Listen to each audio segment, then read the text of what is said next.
Welcome to the Nemeth Report podcast. I'm Dr. Tammy Nemeth, energy consultant, historian, and independent researcher, and I'll be your host.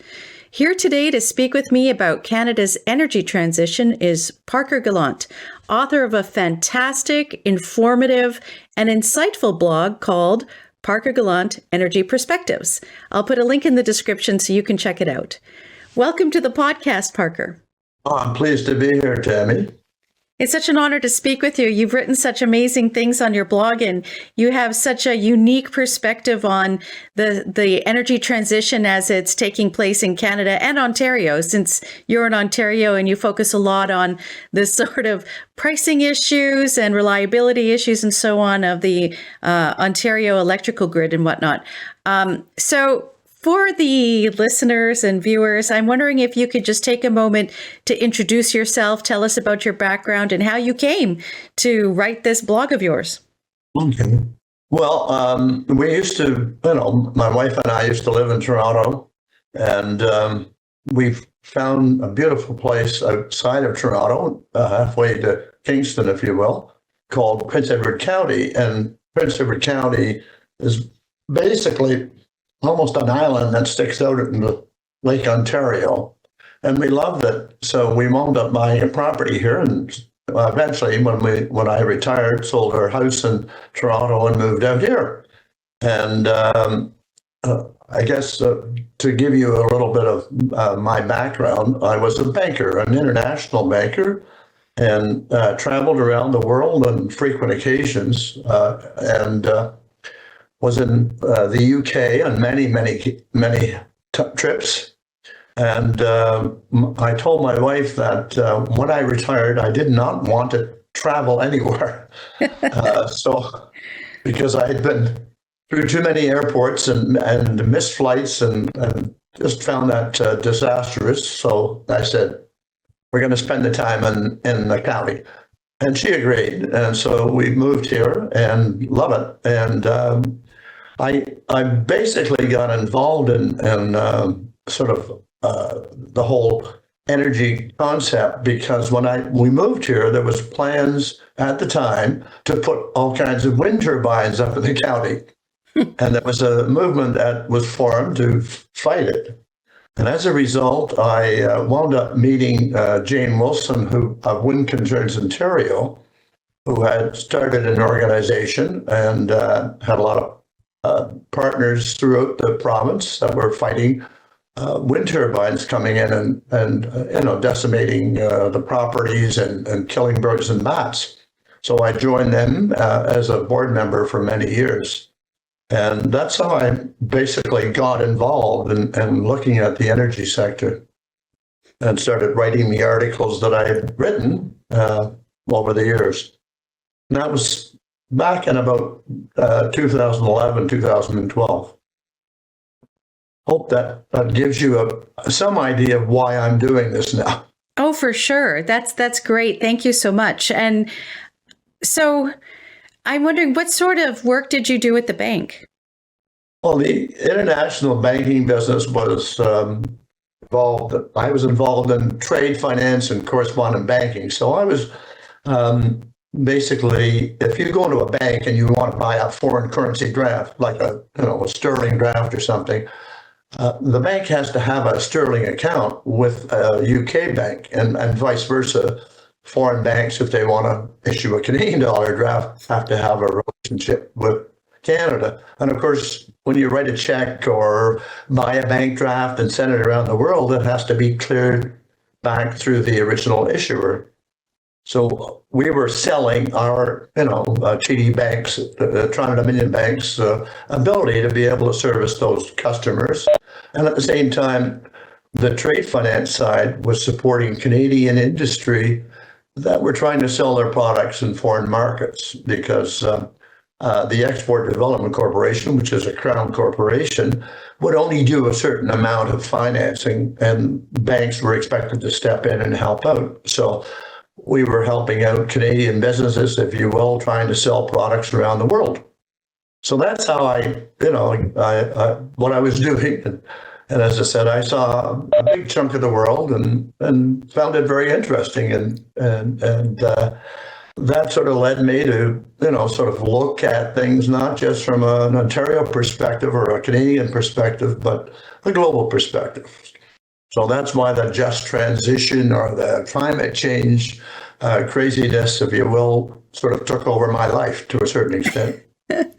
Well, it's really inescapable for most people because it's affecting absolutely every element of our lives, not just because it makes energy so much more expensive, but they want to sort of transition everything that we do, change behaviors and all that kind of thing. So, as I mentioned at the beginning, you do blog a lot about the Ontario situation, of course, and the electrical grid. And I'm wondering, what do you see that actually works on the grid? And what do you see as the biggest challenges to grid stability going forward? The things that I've worked for literally decades on Ontario are hydro, obviously. We have a fair amount of that, but we've pretty well exhausted our ability to be able to create more hydro generation. And of course, Ontario in particular has been very aggressive in terms of its nuclear plants. And on most occasions, we have a lot of nuclear and it supplies, if you will, a lot of our base load. And the current nuclear plants that we've got are starting to age. So we've had a lot of refurbishment going on with some of them. And there's one that's of some concern presently, which is the Pickering nuclear plants. And that's 2,500 megawatts of, if you will, base load power that should be running 24 hours a day. But it's due to have to be closed. The nuclear authority has said you have to close it by, I think it's 2025. And if we lose that, that is a huge, going to have a huge effect on us here in Ontario.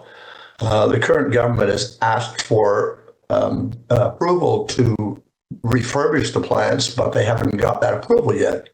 So nuclear's at the present time is supplying, I looked this morning, 8,900 megawatts of our power. So that's a lot of base load power.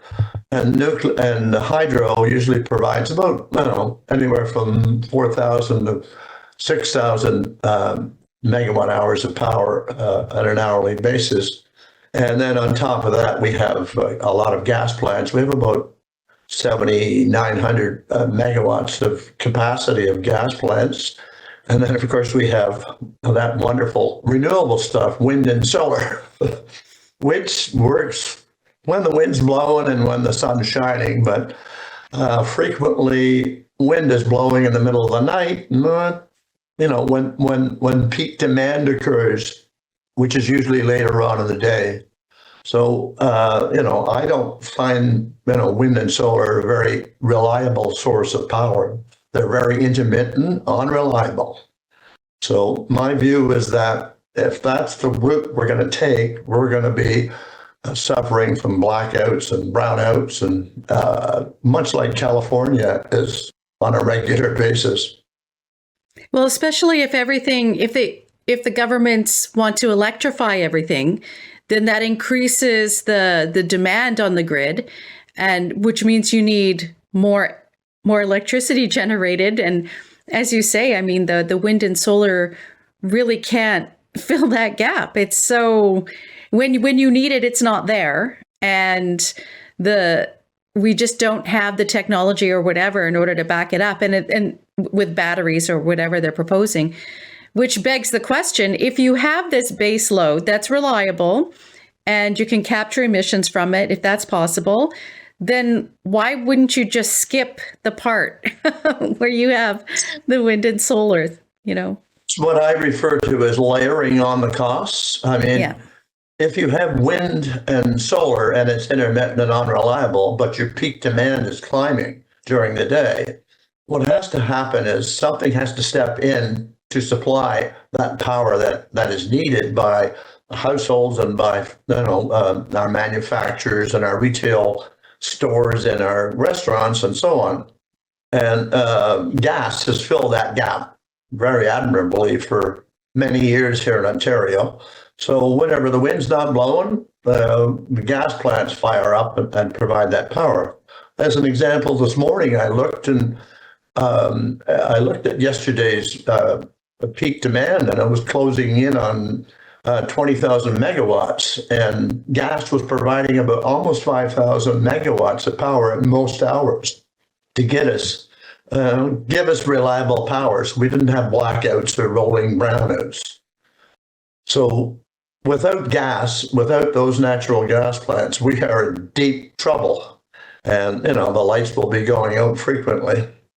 And that's true no matter where you go around the world. I mean, as I said, California is one example, and Texas had that horrible cold weather there a couple of years ago that wound up killing 200 people because the wind wasn't blowing, and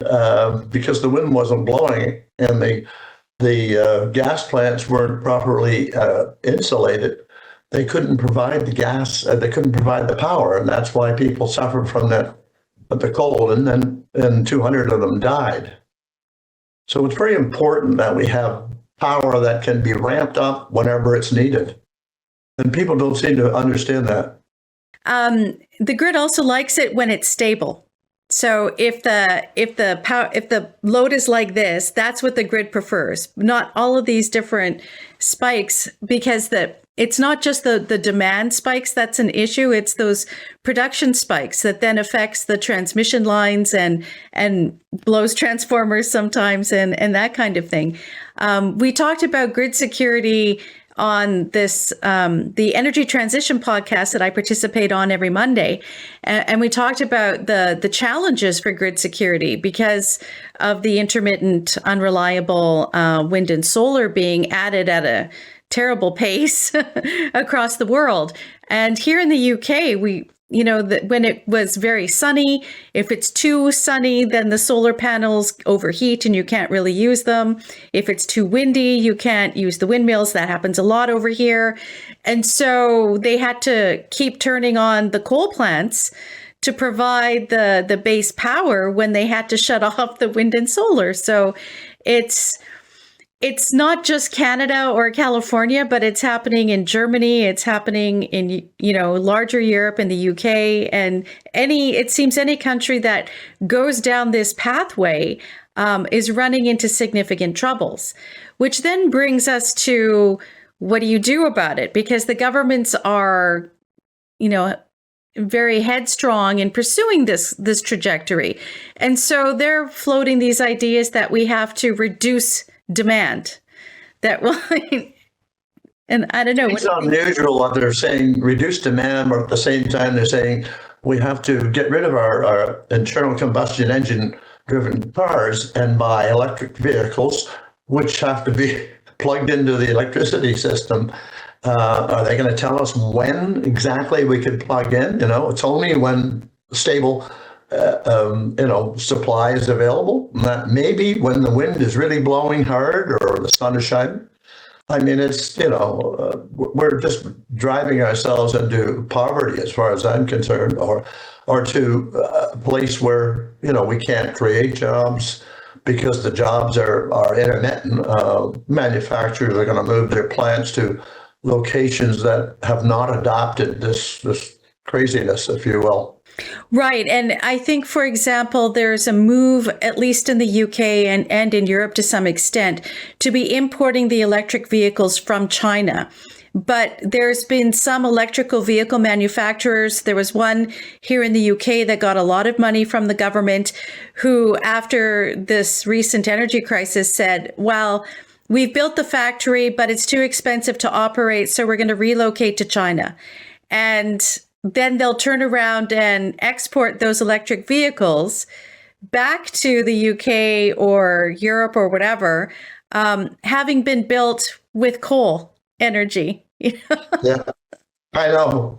Well, we're going through the same routine here with a couple of manufacturers. Volkswagen and Stellantis have both received huge offers of of grants from the federal government, which is basically taxpayer subsidized money to build battery plants here in Ontario to keep the existing manufacturers, employees employed. And the cost of, I think the Volkswagen plant, battery plant is huge. It works up to about $4 million per employee. Oh my gosh. Which is incredible when you think about it. And the rest of us are paying the taxes that go to support the creation of those employees. And then Stellantis is saying, well, we'll extend our existing employment here in Canada if you give us a grant. And they had actually, they had started building their plant down near Windsor, Ontario, and they just suddenly left it because they said, we're not getting the same kind of incentives from the government that Volkswagen's getting, so we're closing. But most of the $700 million they had spent was actually spent by the city of Windsor. And so it's taxpayer money that's been thrown away. And unless the federal government and the provincial government come up with more money, they are going to leave. They're going to build their plants somewhere where they're going to get, more grants. It's just incredible as far as I'm concerned. And would they have to pay back any money that they'd received so far? No. That would be just out of the pockets of the taxpayers. Right. So that's the craziness that's going around at the present time, particularly when if you look at true science about carbon emissions, and this is the objective of these creation of the just transition, if you will. The amount of carbon that mankind is creating is nominal in terms of CO2 emissions, and it has very little effect on the actual climate change issue. It's just ridiculous as far as I'm concerned that the developed world and the politicians running their countries in the developed world, like, as you say, Germany, the UK, and many other places, have got this concept in their mind that, they have to electrify everything.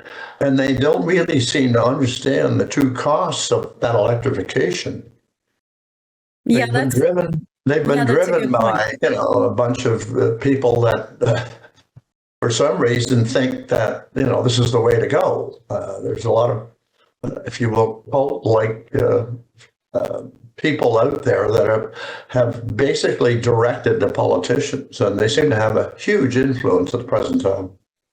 Well, I mean, in speaking of electrifying everything, do you think Ontario will be able to electrify everything, still maintain what manufacturing that they currently have, and still have will it be a reliable and affordable grid?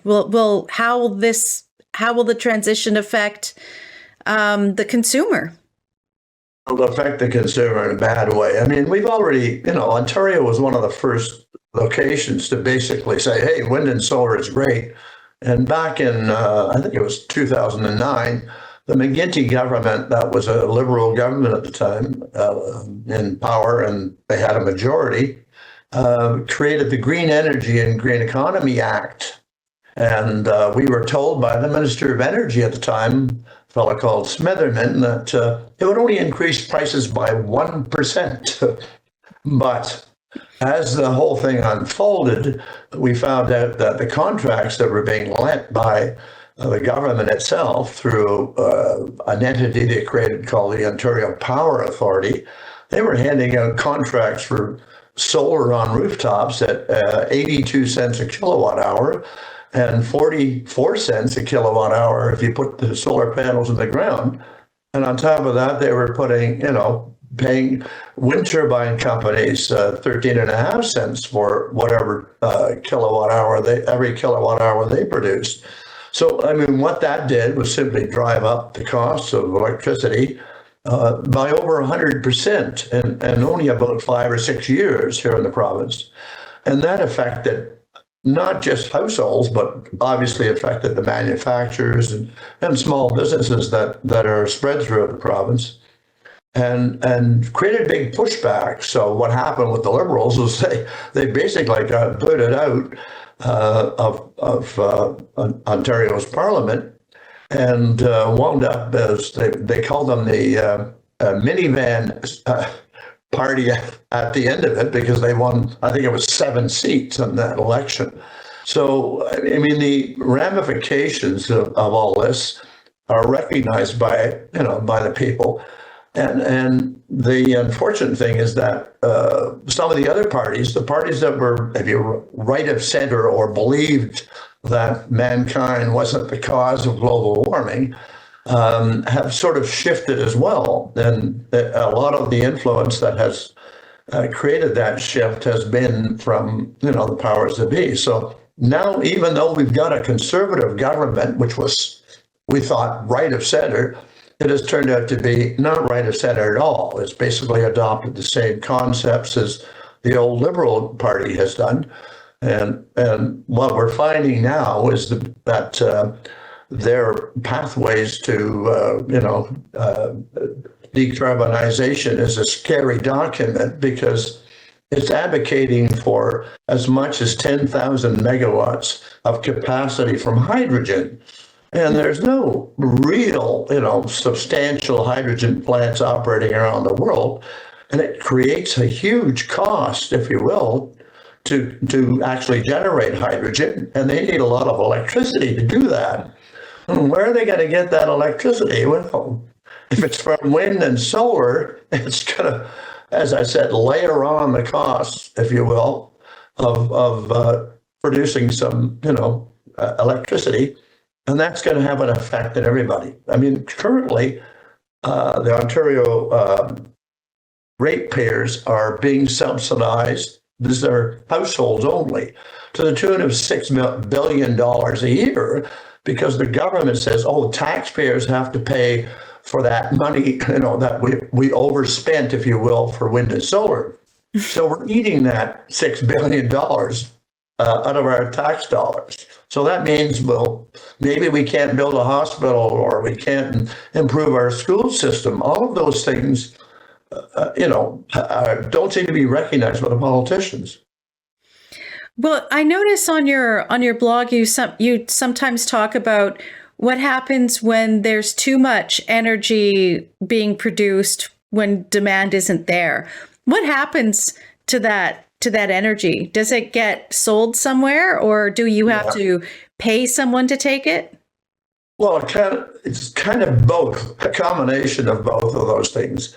If the wind is blowing really hard, and we've got, I think, around a total of 5,600 megawatts of capacity of wind in the province, and about 2,400 megawatts of solar.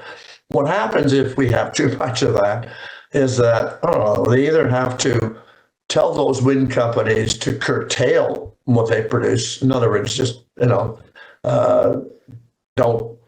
take it into the grid, or we sell it off. And we sell it off. We've got, transmission connections with New York and Michigan and Quebec, even Manitoba, but the transmission connection with Manitoba is smaller, and with Ohio as well. So we quite often, IESO simply, puts that excess capacity into the market.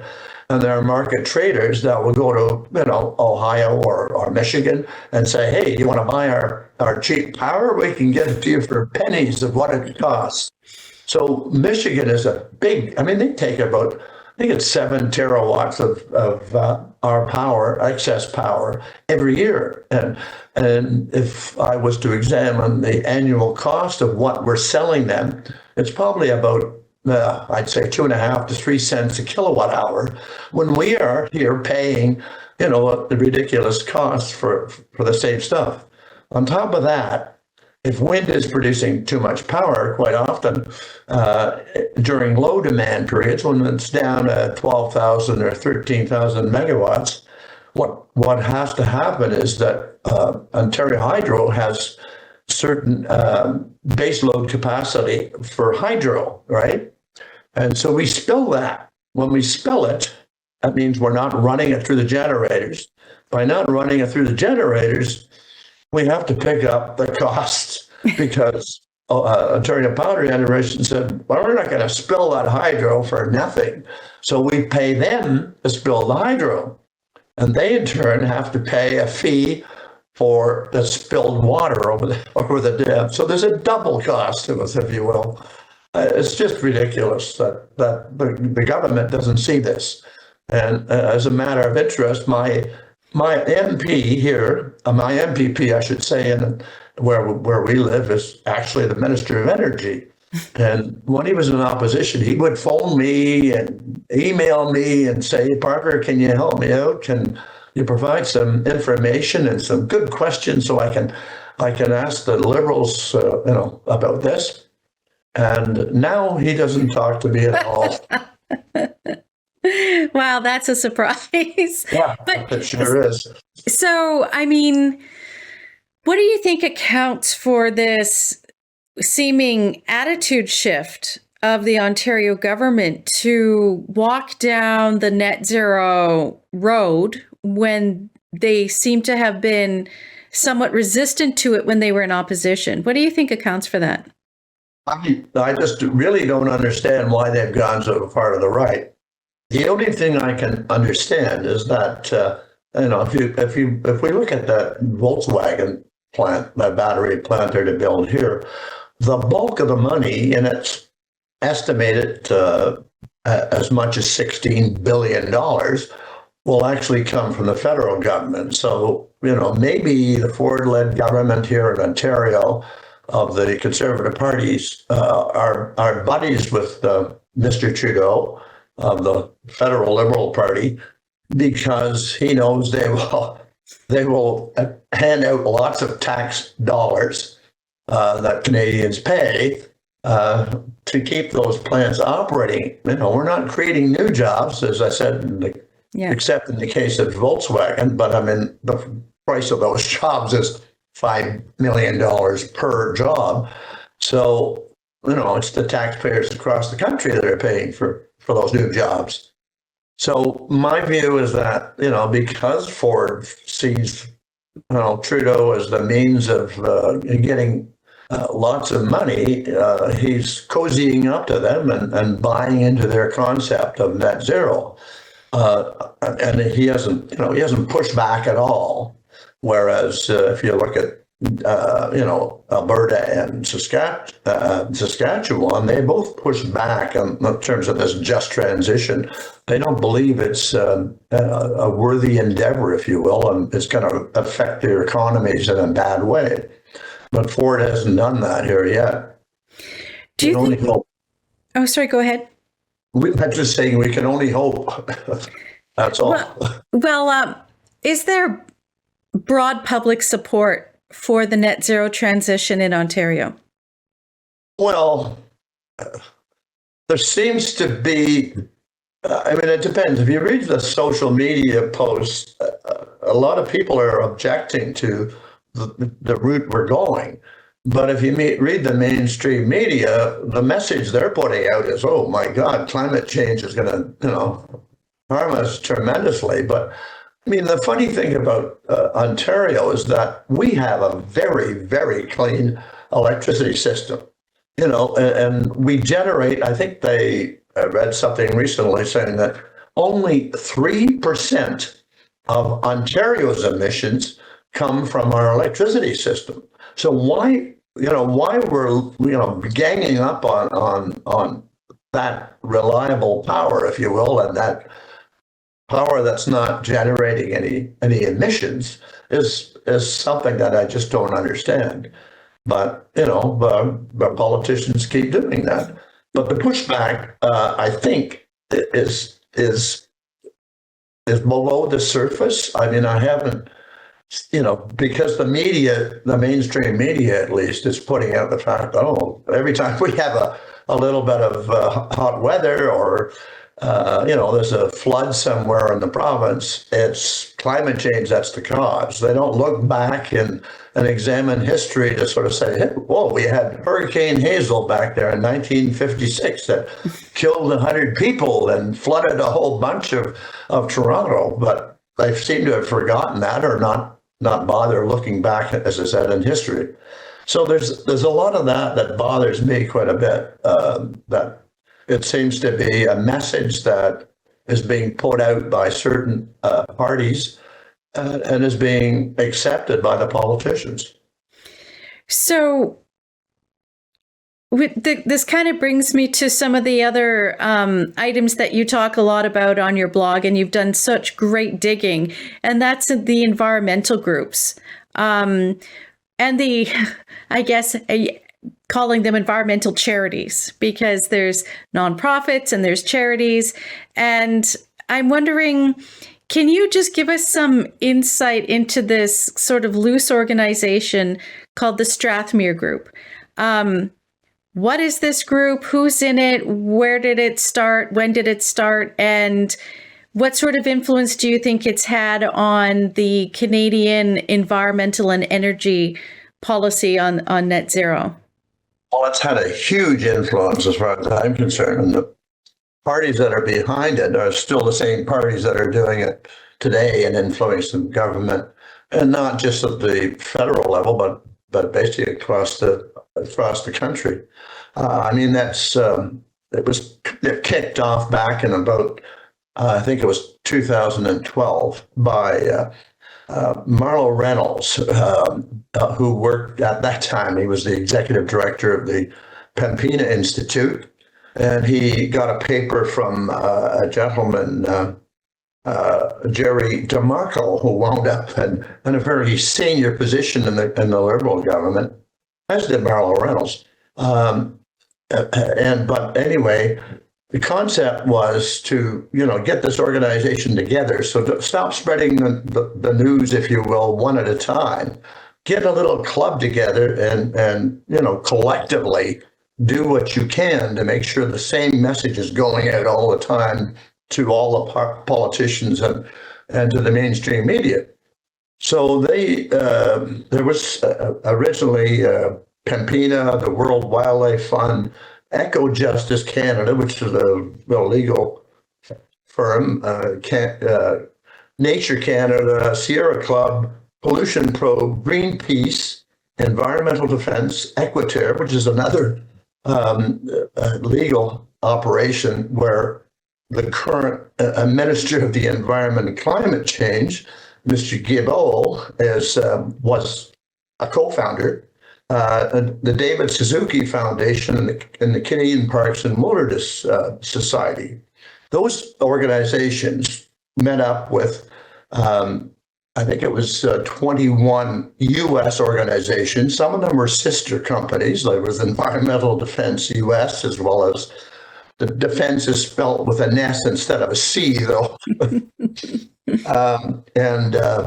So there was 21 of them. They get met in Washington, or just outside Washington, D.C., and basically signed this agreement that basically, was going to push for the whole message of climate change and how mankind was causing it and how we had to get off that, nasty circular thing that was causing all these problems around the world and affecting the climate.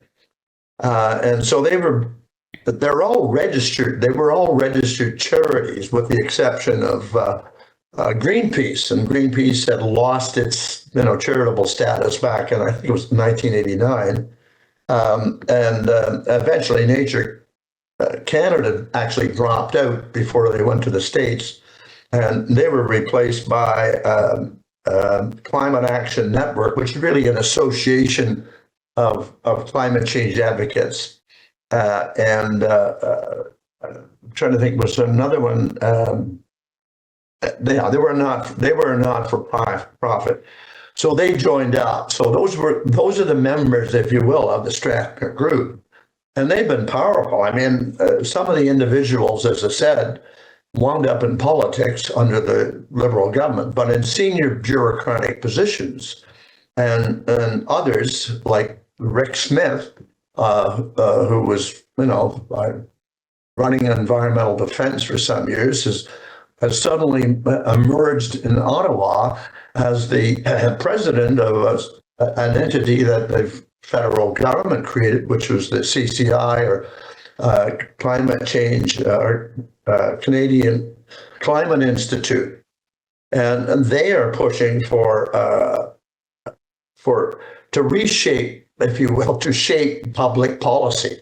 And they've been very effective, if you will. I mean, all of these groups that I mentioned are all charities, and they've been very effective, and they've been handed money by not only the federal government, but by the provincial governments as well. And of course, all of these other charitable foundations that we have in Canada, and many of the foundations from the US. And there's been some foundation money that's come from UK companies as well. So it's flowing in, if you will, and they've used those dollars to push their agenda.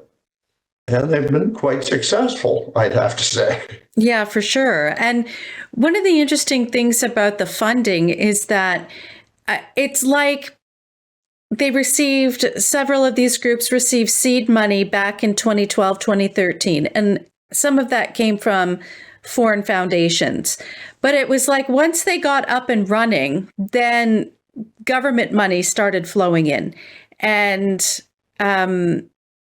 I think one of the most important things discovered by the Allen inquiry from Alberta was just the level of government funding that has gone to these charities to push a certain policy agenda. And it's taxpayer money is being put towards issues and groups that want to destroy our standard of living to some extent, or at least to alter it significantly. I mean, someone can argue about whether that's destroy or not. I guess it's in the eye of the beholder, but it will certainly be different than what we have now. And I'm grateful that you've really shed light on the sort of spawning of these new charitable organizations, not just by, from the foundations and whatnot, but as you mentioned, the federal government creates a group, then gives it a bunch of money. 20 million, I think, was for one group. And then it gets rolled into a charity, which still continues to get federal money. So it's just bizarre.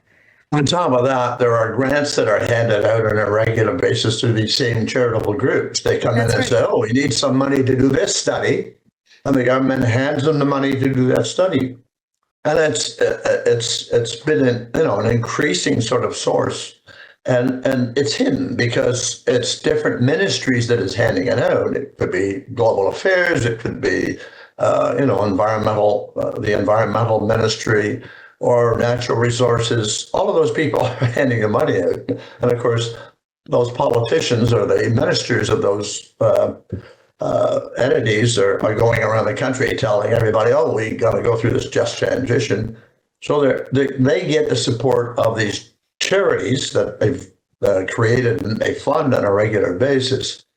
And so the message, if you will, that they're presenting to the locals is, this group has told us, and they've done their research, that the world is going to end unless we stop using, oil or gas. And I mean, here in Ontario, there are 60% of all households heat with natural gas. Yeah. And there's a bunch with propane and so on. And if we get rid of natural gas, they're going to have to, fire up some of their fireplaces if they've still got them in those older homes, using wood. I mean, it's just, if you will, what they've been successful at doing is basically pushing us back, 50, 75 years to when we were emerging and when fossil fuels were basically increasing or decreasing our poverty levels and increasing our ability to survive in this world. And that's why, we all live longer now. I mean, I'm quite old, as you probably can see. Um, and it's because of, as far as I'm concerned, fossil fuels have played a big role in keeping me warm in the winter and cool in the summer. Well, and I think this is one of the reasons why Saskatchewan has been speaking out so strongly against the transition for at least power and generation in the province and for heating, because Saskatchewan has extreme temperatures, plus 40 in the summer, minus 40 in the winter.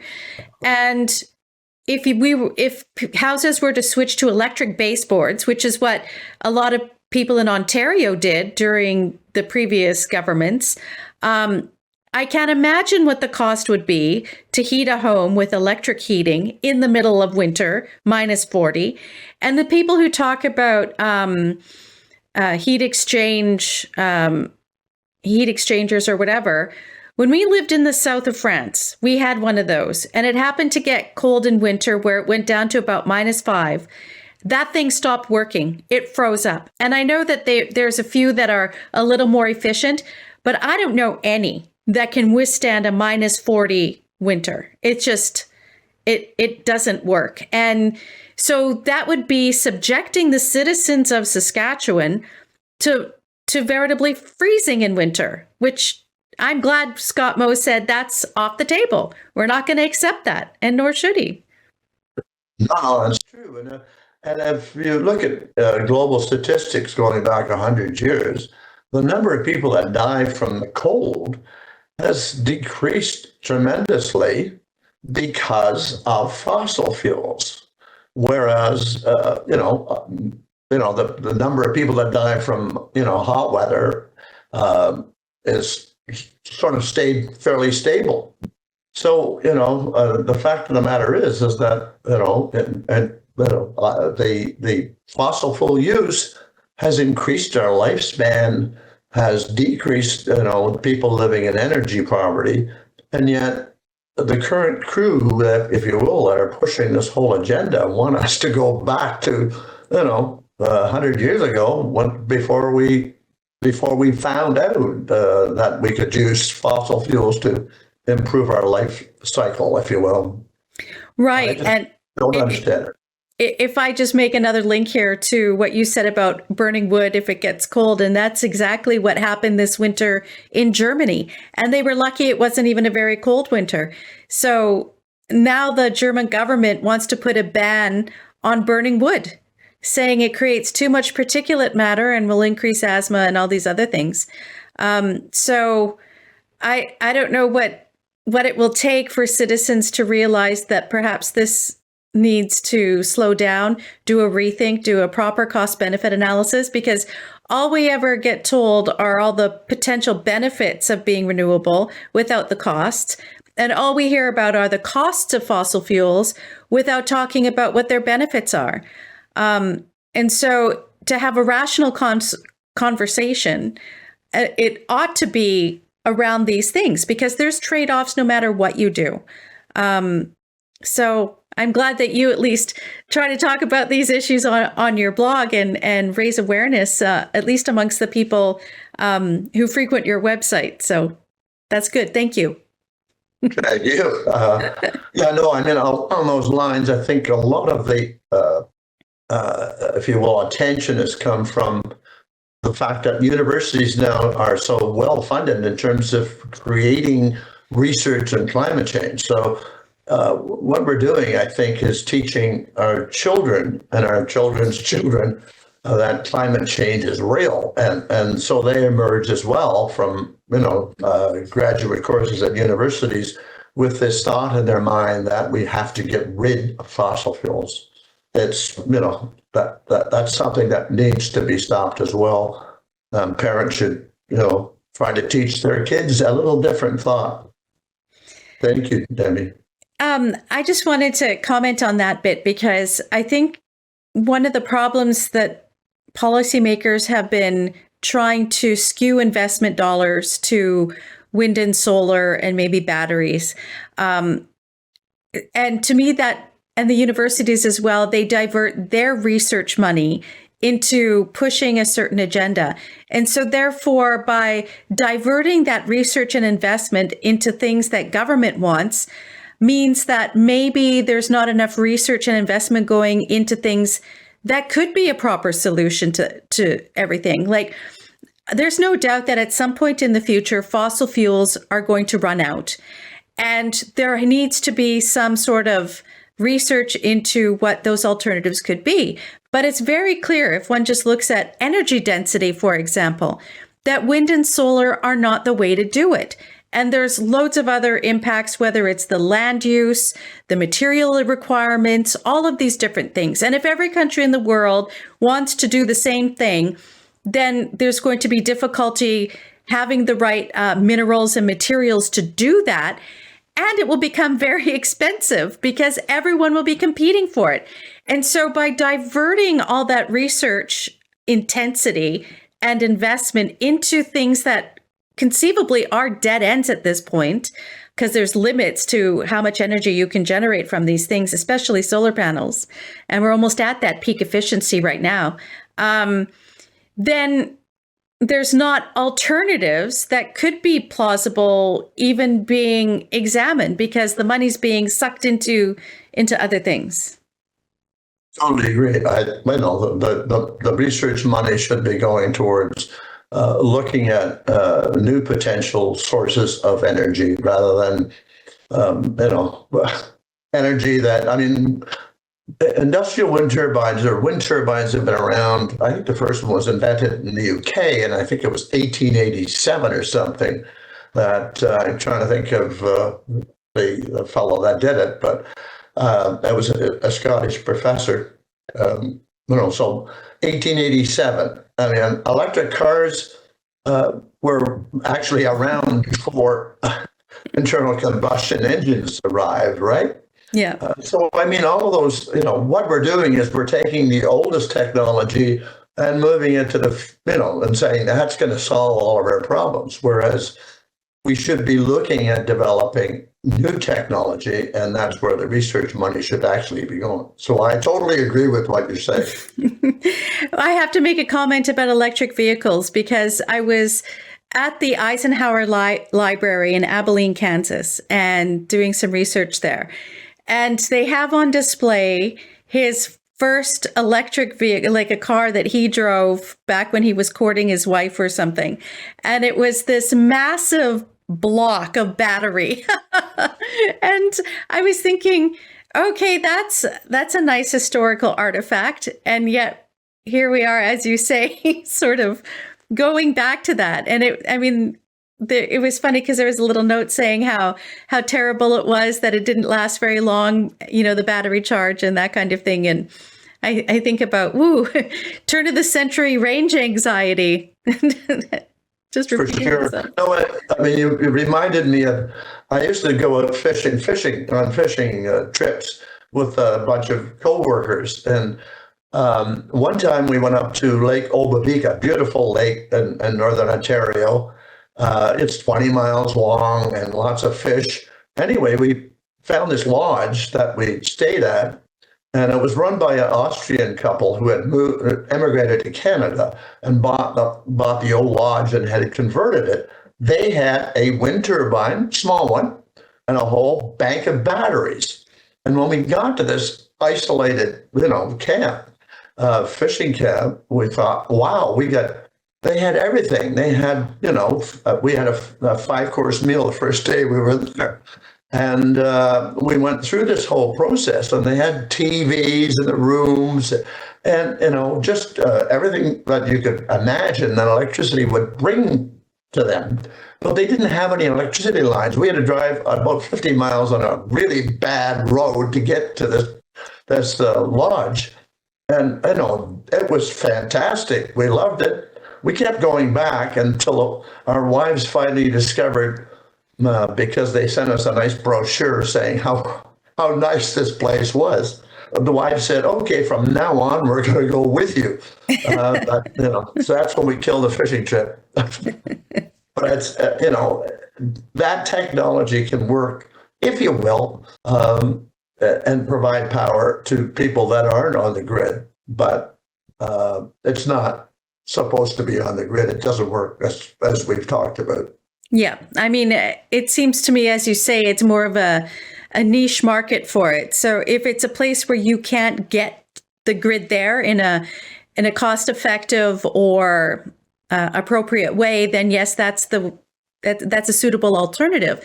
But you, like you say, you just can't run a modern technological society on that type of energy. And as we've seen play out in Europe over the past several years, and has been made more prominent because of the situation between Ukraine and Russia. So just to kind of sum up here, lastly, what do you think is the best way forward for energy policy in Ontario? What do you think they should be doing? I think nuclear is something that they have to focus on because it's a prime source. We've exhausted all of all of our hydro potential, I think. And so those two are going to be our base loads, if you will. And we have to add to that. And maybe the small modular reactors that they're planning on bringing in, just one of them though, will have the flexibility to be able to ramp up and down. And if that's the case, it could possibly replace the gas generation. But until that is up and running and known, we need those gas plants. They're the ones that can ramp up and down quickly and adjust to our needs. And our needs are vary throughout the day and vary throughout the year and each month. As I said yesterday, when we were almost hit 20,000 megawatts in terms of demand at, I think it was hour 18, which is 6 o'clock, 6 p.m., right, supper time. So everybody's firing up their stoves and turning lights on and having a good time and watching TV or whatever they're doing. So the demand on electricity is increasing. If we can't meet those peak demand hours, we're going to be stymied. And the only way we can rate those peak demand hours is to have flexible power available. And as I said, at the present time, the best one is, for Ontario at least, is those natural gas plants. Yeah, because with the small modular reactors, they're a great concept and idea, and it will be great once they're up and running. But it takes a bit of time to get the right approvals, the siting, the impact assessments, all of those things. So I hope they get on it. No, it's about time. We need something that's going to replace those natural gas plants if the plan is to shut them down.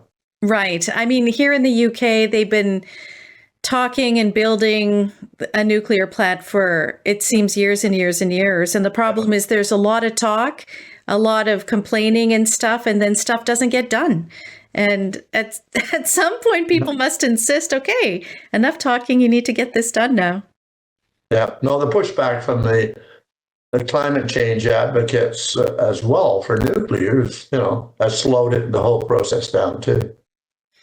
That's right, which seems a bit contradictory or schizophrenic, because on the one hand, they're saying we don't want emissions, and then the one electrical source that has almost zero emissions, they don't want. So go figure. What their objectives are. They're not looking like positive objectives, whatever they are. Right. Okay. Well, thank you so much for taking the time. I think we're coming up to near an hour.